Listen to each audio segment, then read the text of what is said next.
Good morning.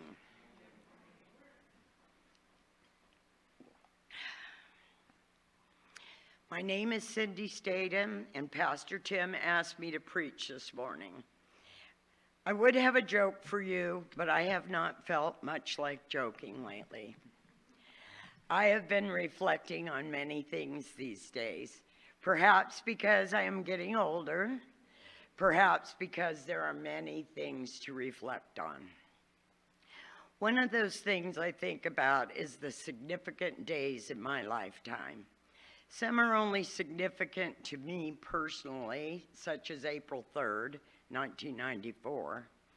That was the day I made a decision to become a Christian. It was a good day. It was a good decision. I made an oath with God that day that I would let Him work through me for the rest of my life. Then there are marriages, birthdays, holidays, and special times with loved ones. The good days, the good memories. I tend to linger there nowadays. Then, of course, there are those days such as 9/11, or those days in the 60s when our president was assassinated. Martin Luther King Jr. was assassinated in the height of the civil rights movement. Those days affected the world, and most of us, if we are old enough, can tell you where we were and what we were doing when we heard the tragic news. I do believe these events collectively changed us. But recently I was reminded of a life-changing day for many, maybe not the world, but it affected many people. It was another one of those days that I remember in great detail. It was October 17, 1989, and I lived and worked in the small town of Alamo, California, located about 22 miles east of San Francisco. My husband was picking up our daughter from preschool and stopping for some shish kebabs for barbecue for dinner. My 17-year-old son had gotten home before either of us did, and we were all looking forward to the Super Bowl in Oakland, which was being referred to as the Bay Area Bash because it was Oakland versus San Francisco. There was a lot of excitement in the air throughout the region. I was just leaving work. At 5:04 p.m., I had just gotten in my van, and it began to bounce. At first, it wasn't much, but it began to increase in intensity. You know, the mind's an interesting thing. It seeks to make sense of extraordinary situations. The only thing I could think of was that one of my teens had snuck up behind me and was pushing on my bumper for a joke. But as the intensity grew, I thought, well, it's got to be my husband. He was stronger and bigger than the boys because it was getting really intense. But when I looked around in the parking lot, all of the cars were bouncing, literally bouncing. The streets were rolling, and my coworker was just hanging on to her car, and it was just shaking. Now, I grew up in California, so earthquakes were nothing new to me. But the enormity of this one was like nothing I had ever felt or seen. When it stopped, I tried to turn on the radio, but it was just static on every station. The emergency system never did go off that day. My coworker said, I kept trying to find a station. My coworker said San Francisco in a stunned monotone voice. Growing up in California, we had always heard that San Francisco was going to basically fall into the ocean someday due to an earthquake. And I figured this was it. Nothing to do but go home. When I pulled up, my son was standing in the doorframe yelling, "The Bay Bridge collapsed. The Oakland freeways are collapsing." The next 3 days, we watched it play out again and again on television. My husband was a general contractor, so we got a call from a friend in the Santa Cruz Hills, which is basically where the epicenter was. They wanted to rebuild. They had lost their home in the earthquake, and we were asked to drive up to their property. We drove past the carnage and came to their redwood home, or what used to be their redwood home, at the end of the street. Their house, as well as many others, had literally slipped off the foundation and then collapsed. Now, if their house had these tie downs, which are required some places nowadays, if their house had been tied down or strapped down to the foundation, the damage would have been far less. The foundation was strong, the house was well built, but without those tie downs to connect it, it had been obliterated. This got me thinking about a recent conversation I had with some of my Christian family here at the church. We had been talking about the high school kids across the street. They've been hanging out here a lot. And while their negative behaviors are obvious, Pastor Tim and I have made a point of spending time with them, and we're beginning to have some very positive stories. Some of the kids want to talk about the Bible and have great respect for God's house, as they call it. Towards the end of the conversation, it was suggested that one of the porch kids should talk to the congregation. I was somewhat stunned when I realized I am a porch kid. And I am speaking here this morning.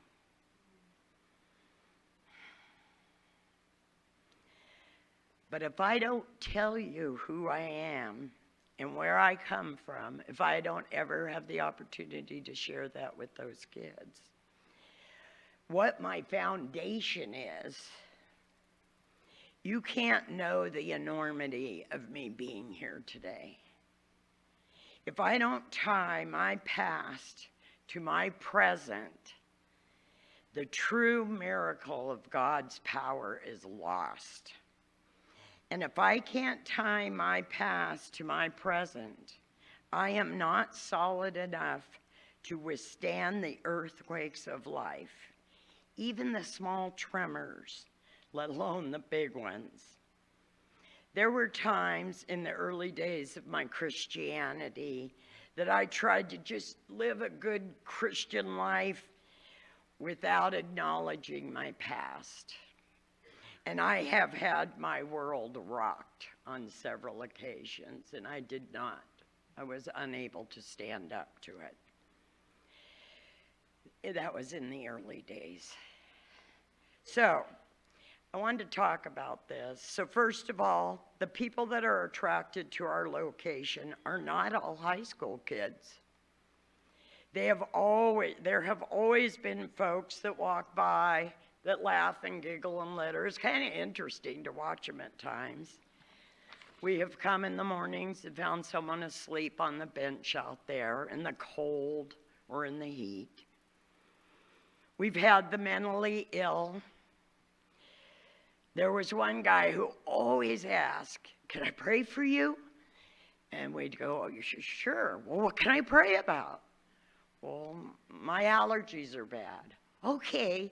And he'd pray, and then he says, "Well, is it better?" Not yet." "Okay," and he'd go right back to it. So we kind of learned to say, yeah, it's good now, it's good now. I love that guy. He rode a bike. I don't see him much anymore. Not really sure why. I am also surprised as I come down to the church more often lately how early the people who wait for the food pantry get here. Day before yesterday, as I was writing it, was yesterday. Day before yesterday, I had one on the porch reading her Bible at 10 a.m., waiting for the food pantry to open at 1. Another gentleman sat in his electric chair from 9:30 a.m. in the morning, and he told me he was going to be first in line. With school still in, there aren't many young children out there waiting, but summer's coming. And if you've ever entertained a hungry, bored kid in the heat for hours, you have to have great compassion. Another day I was locking up the church, and I smiled at a young gal, thinking she was a high schooler. And that's because I'm getting old, and she was in her late 30s.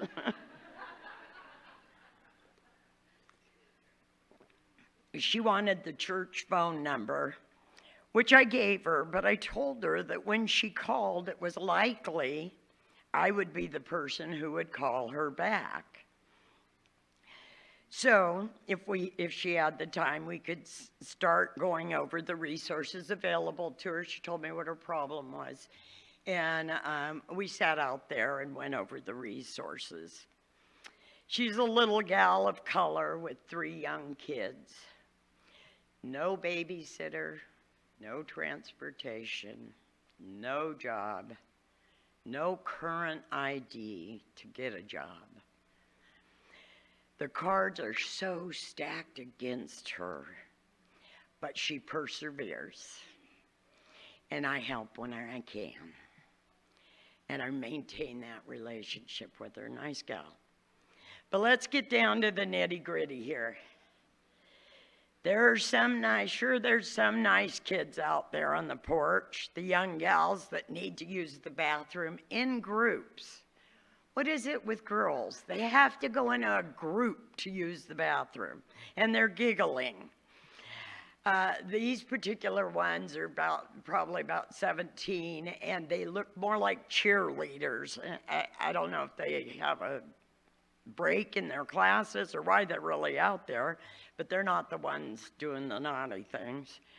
But I say, sure, come on in. Let's let you use the bathroom. And they were in awe of this chapel. And on the weekdays, it is quiet down here. It is awesome. And they're like, is that up here where you baptize people? So they asked their questions, and then we looked at the baptismal and baptistry. And they talk about where they go to church, that their parents want them to get baptized, and the youth group that they attend.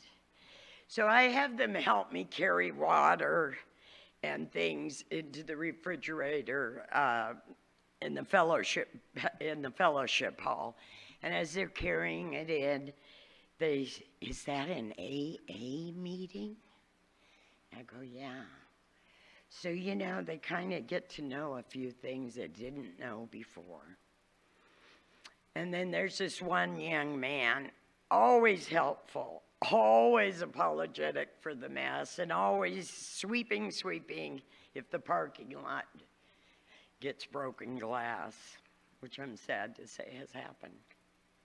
And I'm proud to know that young man. And I love the young man who came up in his robe Thursday. The blue robes, they were walking across the street, all these high school kids in their robes. He told me he is the first person in his family that has ever graduated high school. Okay, those are the good stories. But yes, there are the kids who smoke, drink, cuss, litter, and act out there. But you know what? I was one of those kids. I was the one smoking, drinking, and I never got my high school diploma. and I didn't care. It didn't matter. I had given up on life long before then. And so, of course, when I look at the young girls, my heart breaks. I know what happens to young people, especially the girls, who don't have someone to protect and guide them. So as I drive up to the church on these days, which seems to be more and more frequently, sometimes I feel really discouraged. But I think, as a Christian, how do I show Christ's love in every situation? There are so many stories that Jesus himself told of loving the most unlikely people. Connie read the story of the sinful woman this morning. There was the prodigal son. He messed up badly, but he too was forgiven and able to go home to his father's open arms. There was Rahab, the prostitute that saved the Israelites. And the story that impresses upon us greatly is the one where they go and save the one lost sheep. And listen to this. Now, here's again the foundation of a story of a woman at the well that is so important. She had been married 5 times and was living with a man that wasn't her husband. But Jesus knew that, and he spoke to her anyway.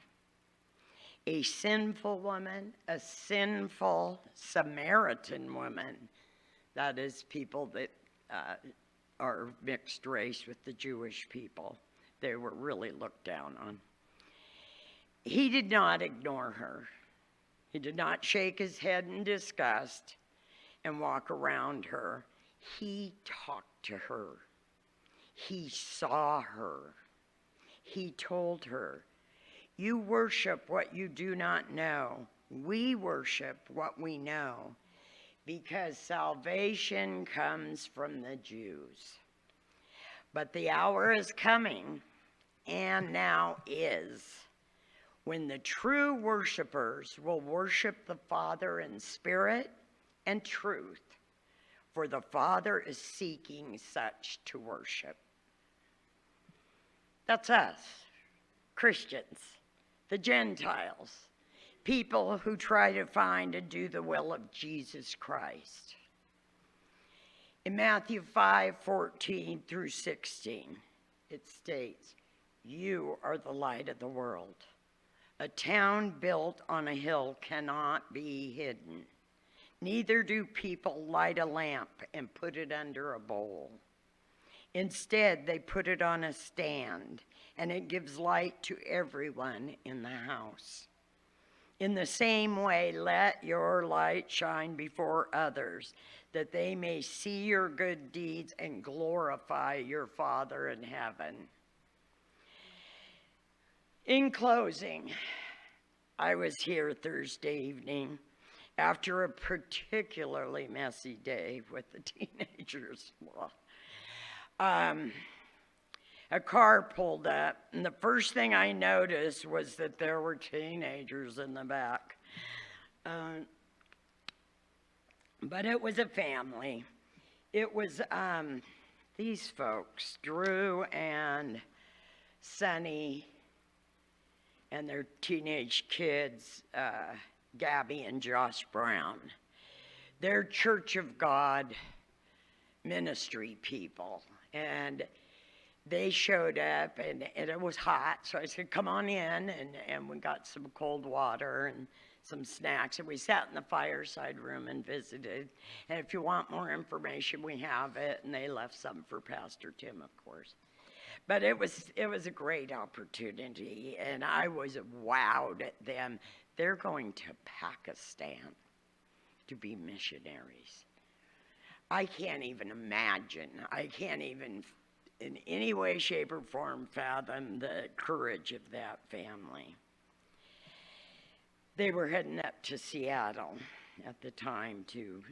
They're looking for some support too. So if you want to know more about it, I have that. I was really wowed with their story. But Sunny said something towards the end of our conversation that I thought was profound. Across the street from a high school, what a mission field. And if I hadn't been down here sweeping the porch, I would have missed this opportunity to meet this brave family and gain perspective on how good I have it and how grateful I am.